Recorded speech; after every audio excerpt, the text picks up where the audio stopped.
Welcome students, मैं हूँ Aishwarya YouTube बाल मंदिर से। और आज मैं आपको व्यवसाय अध्ययन के पार्ट 3 के बारे में बता रही हूँ। व्यवसाय पर्यावरण के बारे में, व्यवसाय पर्यावरण के विशेषताओं के बारे में हम पढ़ चुके हैं और व्यवसाय पर्यावरण क्या होता है ये भी हम समझ चुके हैं। व्यवसाय पर्यावरण क्या होता है?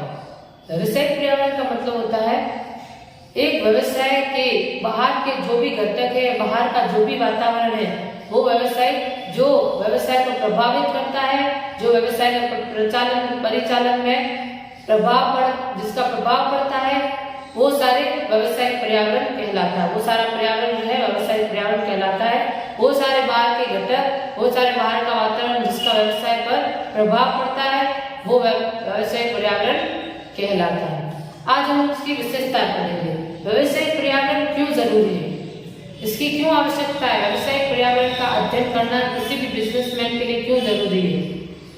अगर व्यवसाय पर्यावरण का अध्ययन न करें, व्यवसाय पर्यावरण का अध्ययन न करें तो क्या होगा और अध्ययन करने से क्या लाभ हो सकते हैं, इसके बारे में हम आज पढ़ेंगे। तो व्यवसाय पर्यावरण का पहला पॉइंट है महत्व का संभावना एवं अवसरों की पहचान करने एवं पहल करने के लाभ।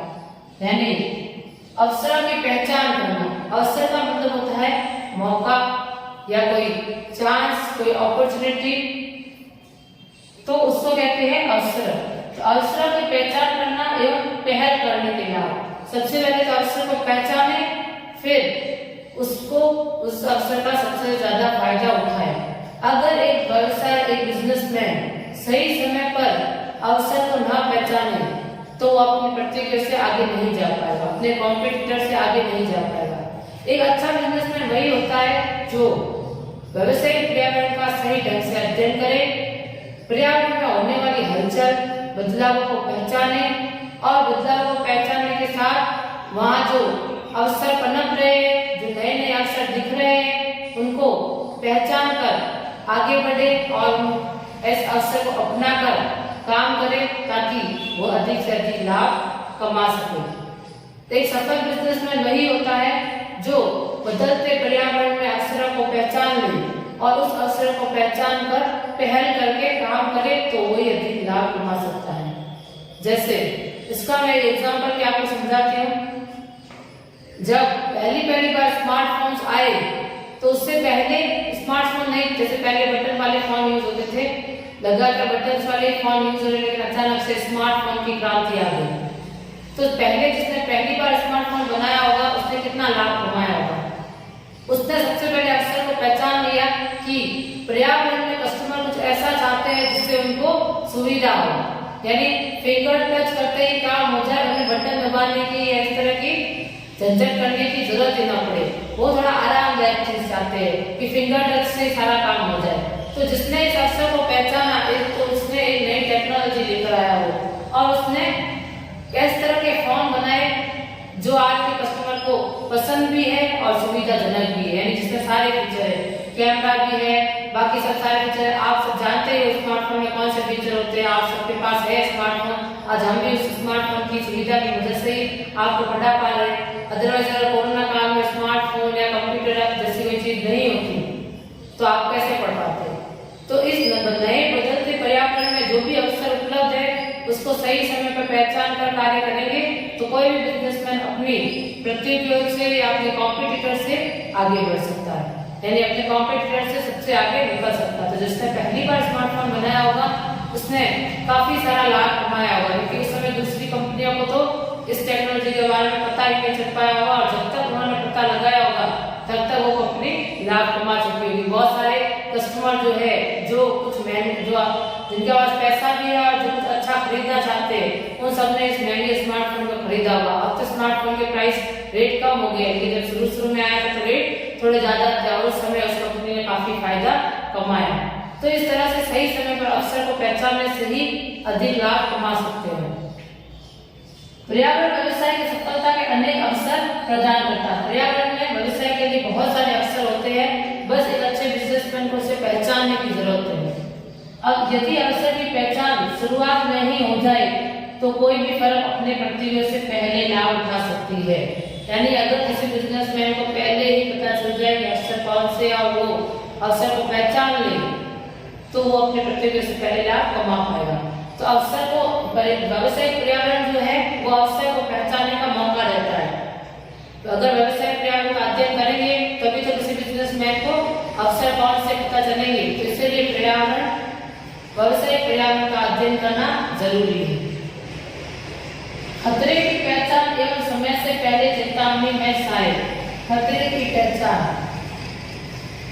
बदलते पर्यावरण में बहुत सारे खतरे अवसर तो होते ही है, लेकिन खतरे और चेतावनियां ज्यादा होती है।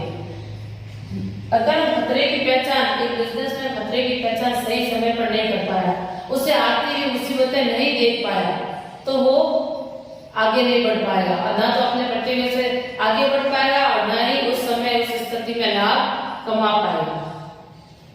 अवसरों के साथ साथ पर्यावरण अनेक खतरों के बारे में भी बताता है। पर्यावरण में अवसर तो पता चलते ही है, लेकिन वो ये भी बताता है कि कौन से खतरे आने वाले हैं।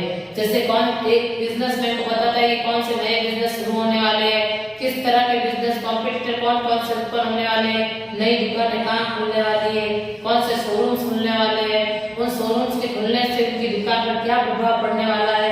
तो इस सब को देखते हुए वो भी अपने बिजनेस को थोड़ा चेंज करे, अपनी कंपनी को थोड़ा उस हिसाब से चेंज कर ले, ताकि वो दूसरी फर्म ज्यादा लाभ न कमा पाए, वो भी कुछ लाभ कमा पाए। जैसे कोई नई टेक्नोलॉजी आती है, जो पुरानी टेक्नोलॉजी वाले लोग होते हैं उन्हें काफी फर्क पड़ता है, काफी नुकसान उठाना पड़ता है।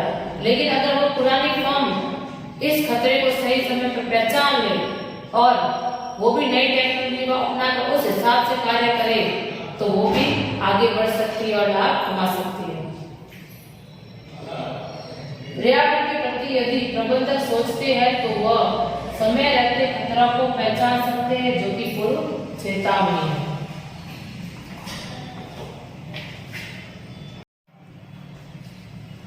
तो खतरे की पहचान या समय से पहले चेतावनी में सहायक में यही बताया गया है कि व्यवसाय एक बिजनेसमैन को या एक फर्म को, एक संगठन को सबसे पहले अपने पर्यावरण अध्ययन करेगा तो उसे पता चलेगा कौन सी नई शॉप्स खुल रही है, या कौन से नए कॉम्पिटिटर्स जो खड़े होने वाले हैं, या कौन सी नई टेक्नोलॉजी आने वाली है, या कौन सी नई राजनीतिक में क्या बदलाव आने वाला है। इन सबको वो सही समय पर भाग पाएगा, परख पाएगा और इन खतरों के लिए वो पहले से ही तैयार हो जाएगा। अगर चेतावनी पहले से मिल जाती है तो वो संभल के कार्य करेगा और इस तरह से कार्य करेगा कि इन खतरों का जो नुकसान है उस पर ना पड़े।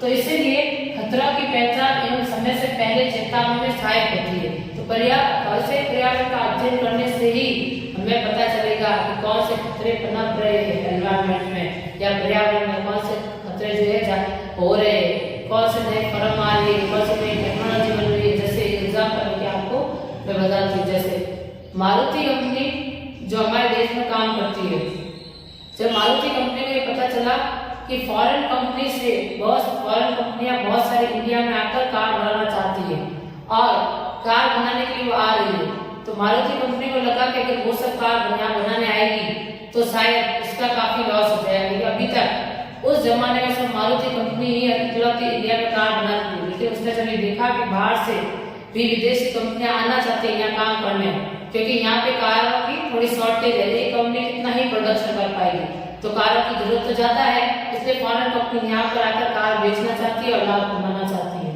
तो उस समय मारुति कंपनी ने ये सोचा, इस खतरे को भापा, इस खतरे को चेतावनी के रूप में लिया और अपना काम 3 शिफ्टों में चालू कर दिया। जो 8 घंटे की शिफ्ट में वर्कर काम करते थे, अब वो तो उस कंपनी में 3 शिफ्ट लगा दी गई, 8-8 घंटे की 3 शिफ्ट होने लगी और कार का प्रोडक्शन जो है डबल कर दिया गया, ताकि पूरी जनसंख्या की या पूरे लोगों की जो भी कार को लेकर डिमांड है या कार को लेकर आवश्यकता है वो पूरी की जा सके। और प्रोडक्शन 1 साल में उसने अपना डबल कर दिया। तो फॉरेन कंपनी के आने से भी एक मारुति कंपनी को फर्क नहीं पड़ा, क्योंकि उसने अपना प्रोडक्शन डबल करके अपनी कार सबको बेचना शुरू कर दिया। उन लोगों को जो पहले पहुंच नहीं पा रहे थे या प्रोडक्शन की कमी की वजह से उन्हें मिल नहीं पा रही थी, उनको भी कार प्रोवाइड होने लगी। तो लोगों का पहले से ही मारुति कंपनी में भरोसा जमा हुआ था और उसने इस बात का फायदा उठाया और अपना कार का प्रोडक्शन बढ़ाकर सबको कार बेच दी। तो इससे इसको फॉरेन कंपनी के आने से भी मारुति कंपनी को कोई भी फर्क नहीं पड़ा। तो इसे कहते हैं खतरे को सही समय पर पहचान कर चेतावनी के रूप में लेकर आगे कार्य करना ताकि वह सफलता की राह पर चल सके। तो पर्यावरण अध्ययन करना इसीलिए जरूरी है कि खतरों को पहचाने और उसी हिसाब से कार्य कर सके।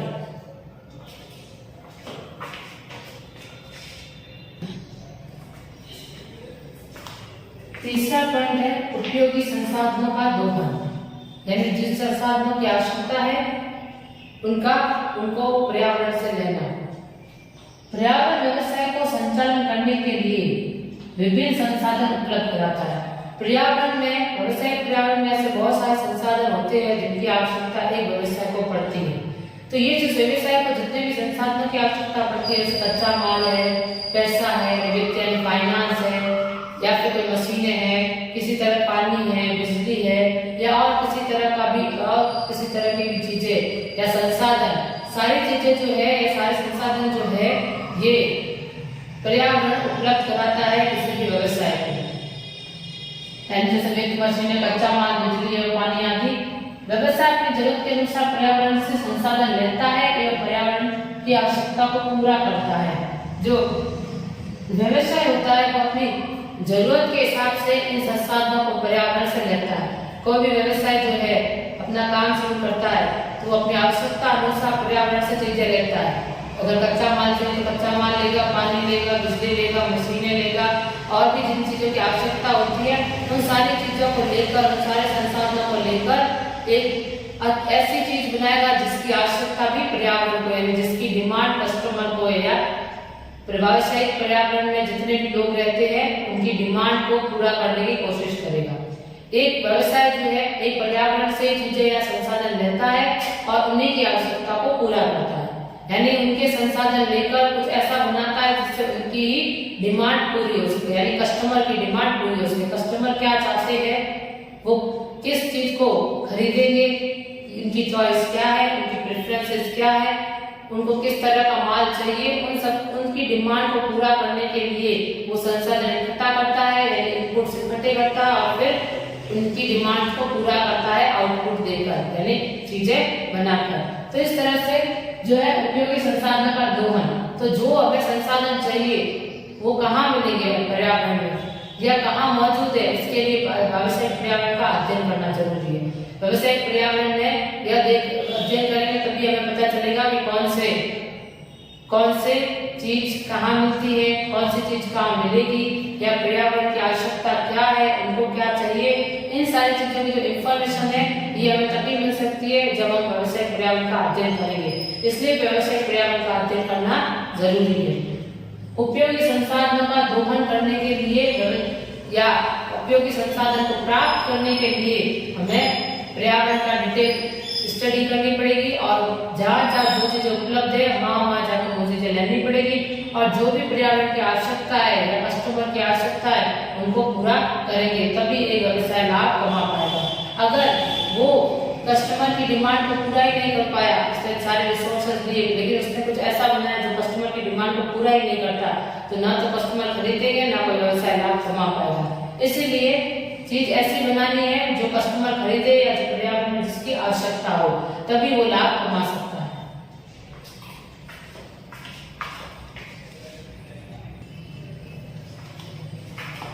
चौथा पॉइंट है तीव्रता से हो रहे परिवर्तनों का सामना करना। तीव्रता यानी तेजी से जो आज के जमाने में आप देख रहे हो कि बदलाव कितने फटाफट हो रहे हैं, कितने तेजी से हो रहे हैं, कितनी जल्दी हो रहे हैं। आज क्या चल रहा है, कल क्या चल रहा है, ये हमें कुछ पता नहीं चलता। आज जो फैशन चल रही है कल वो आउटडेटेड हो जाती है, कल वो पुरानी हो जाती है और नई फैशन आ जाती है। कपड़ा को लेकर, चीजों को लेकर इतना बदलाव, टेक्नोलॉजी में इतना बदलाव हो रहा है कि किसी भी व्यवसाय को इन सारी चीजों का सामना करने के लिए पर्यावरण का अध्ययन करना जरूरी है। उससे पहले से रेडी रहना होगा, उससे पहले से पर्यावरण में अध्ययन करना होगा कि कौन से बदलाव होने वाले हैं। बहुत सारे जो खतरे के रुझान है, जो आइडिया है वो पहले से ही मिल जाते हैं कि ये बदलाव होने वाला है। बस इन आइडियाज को पहचानने की जरूरत है। अगर सही समय पर इन असरों को, इन खतरों को पहचान लें तो हम इन बदलावों से भी एक बिजनेस में आराम से हैंडल कर पाएगा। तो ये जो तीव्रता से हो रहे परिवर्तनों का सामना करने के लिए पर्यावरण का अध्ययन करना, उसकी जांच करना, पर्यावरण को समझना बहुत जरूरी है। व्यावसायिक पर्यावरण अधिक गतिशील हो गया है। आज का जो वातावरण है, आज का जो पर्यावरण है बहुत ज्यादा गतिशील है, यानी लगातार चीजें बदलती जा रही है और तेजी से बदल रही है। बाजार में उथल पुथल हो रही है, ब्रांड के प्रति कम ज्यादा आकर्षण, यानी किसी ब्रांड के प्रति कभी कस्टमर का ज्यादा आकर्षण होता है तो कभी दूसरी ब्रांड के प्रति कम आकर्षण होना और नए ब्रांड की तरफ ज्यादा आकर्षण होना। बाजार का वर्ग अथवा ग्राहकों की बढ़ती मांगे, ग्राहकों की जो है नई नई डिमांड्स आती है, वो नई नई चीजें, नई नई टेक्नोलॉजी चाहते हैं, तकनीक में बदलाव और आए दिन नई नई टेक्नोलॉजी के आने की वजह से उसमें भी काफी बदलाव हो रहा है। यानी आज जो मशीन चल रही है वो 2-3 महीने बाद वो पुरानी हो जाती है, इसको आउटडेटेड मान लेते हैं क्योंकि वो फैशन से बाहर हो जाती है। जो नई मशीन आती है लोग उससे खरीदना चाहते हैं। मान ये आप रेफ्रिजरेटर से समझ सकते हो, जो फ्रिज होते हैं आज में नई नई टेक्नोलॉजी के फ्रिज आते हैं। पहले जो सिर्फ बर्फ जमा था, आज वो दही भी जमा रहा है। तो अब लोग ऐसा फ्रिज चाहते हैं जिसमें दही भी जमे। जैसे अब आपने ऐड देखी होगी टीवी पर, तो किस तरह से फ्रिज में भी फ्रिज की क्वालिटी में बदलाव आ रहे, फ्रिज में बदलाव आ रहे। तो हर कस्टमर जो है वो हर बार नई टेक्नोलॉजी की ही चीज लेना चाहता है, वो पुरानी टेक्नोलॉजी की चीज लेना नहीं चाहता है। जिसमें नई नई फीचर में टीवी भी है, तो ऐसे पहले 90 वाली टीवी आती थी, एकदम मोटी सी टीवी आती थी, फिर एकदम पतली टीवी आने लगी, अब एलसीडी आती है और बड़ी फ्रेम की एलसीडी भी आती है। तो अब कस्टमर क्या चाहता है, एलसीडी लेना चाहता है ताकि जगह कम लगे, दीवार में सेट हो जाए। तो अब पुराने जो 90 वाली टीवी है वो कोई लेता ही नहीं, वो तो पूरी आउटडेटेड हो गई। तो इस तरह से हर चीज में बहुत ज्यादा बदलाव आ रहा है। तो इन बदलावों का सामना करने के लिए पर्यावरण का अध्ययन करना जरूरी है। तो इस महत्वपूर्ण परिवर्तनों का मुकाबला करने के लिए पर्यावरण को समझना जरूरी है, उसकी जांच कर कार्रवाई करना जरूरी है। तो जो भी परिवर्तन आ रहे हैं, राजनीतिक में भी आज पार्टियां बदल रही है, हर 5 साल में पता नहीं अनिश्चित है कि सेम पार्टी आएगी कि नहीं आएगी, टैक्स रेट क्या हो सकती है पता नहीं, और जो पेट्रोल के अगर भाव देखे तो वो भी बदल रहे हैं, फ्यूल्स वगैरह के भाव ऊपर नीचे हो रहे हैं। तो इतना ज्यादा बदलाव आ रहा है कि किसी भी व्यवसाय एक स्थिरता से कार्य नहीं कर सकता। तो ये बिजनेसमैन को इन सारे जो बदलाव हो रहे हैं इनको परखना होगा और पहचानना होगा सही समय पर, ताकि वो इसी तरह इसके हिसाब से कार्य कर सके। इसके लिए उसको पहले तो पर्यावरण की जांच करनी होगी कि कौन से बदलाव होने वाले हैं, किस तरह के बदलाव होने वाले हैं, बदलाव होने पर उसके व्यवसाय पर क्या फर्क पड़ेगा। जांच करने के बाद उसकी कार्रवाई करनी पड़ेगी कि वो जांच, जैसे पर्यावरण को समझ लिया, उसको जांच लिया तो कार्रवाई करे कि जो भी पर्यावरण में बदलाव होने वाले हैं उसका असर व्यवसाय पर कैसा पड़ने वाला है, उसके हिसाब से वो तैयार है। तो जो भी इस पॉइंट में यही कहा गया है कि जो भी तेजी से बदलाव हो रहे हैं उसका सामना करने के लिए व्यवसायिक पर्यावरण को समझना बहुत जरूरी है। अगर नहीं समझेंगे तो रेस से बाहर हो सकते हैं, यानी दुकान बंद हो सकती है, संगठन बंद हो सकता है या लॉस में जा सकता है। अगर सही समय पर इन खतरों और अवसरों को नहीं पहचाना तो रेस से बाहर हो जाएंगे, यानी दुकानें बंद हो जाएंगी, प्रतियोगी से पीछे छूट जाएंगे और कस्टमर तो हमेशा नई चीजें खरीदेगा तो संगठन लॉस में भी जा सकता है।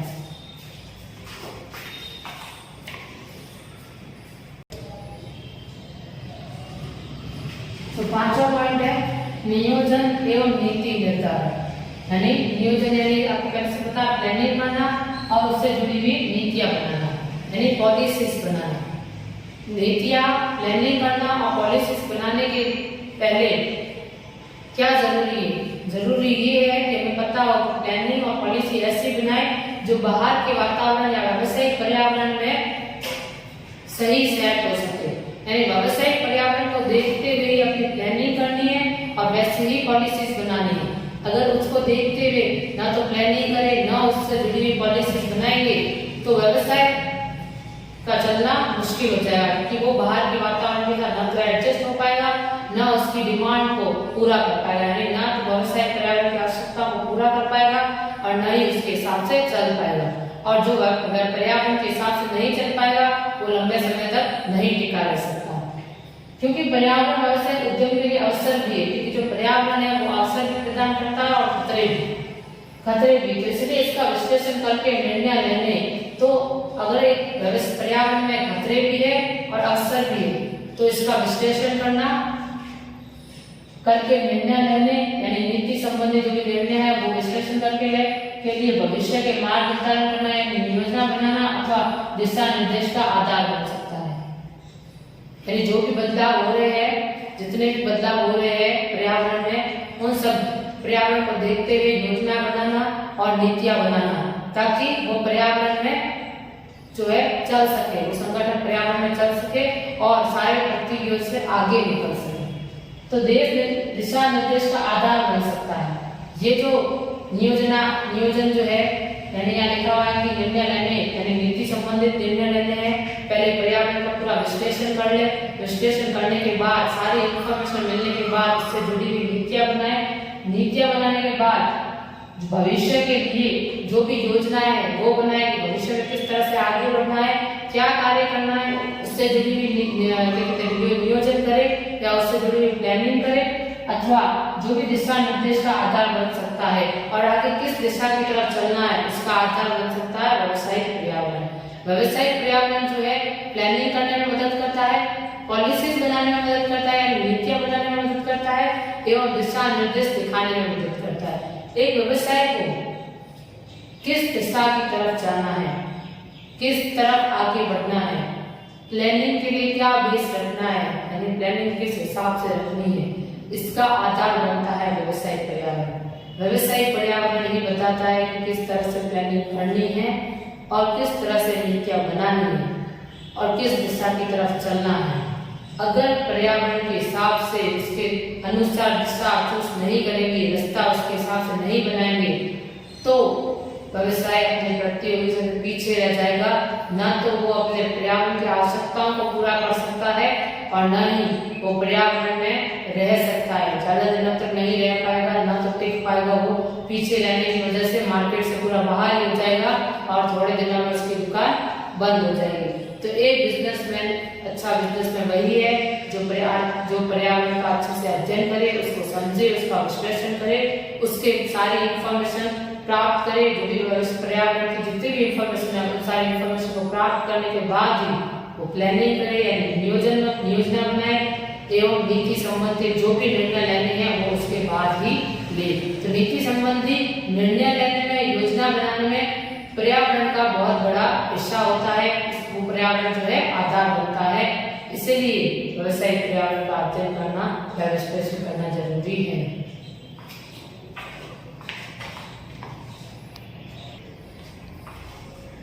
निष्पादन में सुधार, यहाँ लिखा हुआ है निष्पादन में सुधार।